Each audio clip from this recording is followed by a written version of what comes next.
I den her video vil jeg vise jer, hvordan I kan indlejre en video i jeres fortælling. Jeg har lavet en passage, den har jeg kaldt video. Herinde, der har jeg lavet en overskrift, video og en brødtekst. Brug embed-kode for at indlejre video, og det er nemlig lige præcis det, I skal. Jeg har fundet en video på YouTube.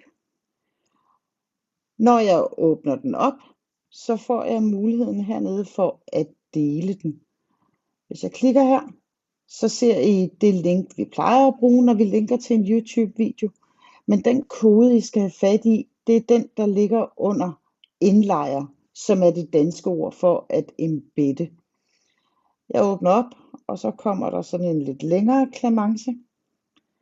Den kopierer jeg. Så går jeg tilbage i mit projekt og sætter den kode ind, jeg lige har kopieret, altså embed-koden. Når jeg afspiller passagen, så kan I se, at nu har jeg fået indlejret den her video fra YouTube, og den kan afspilles direkte inde i min fortælling. God fornøjelse.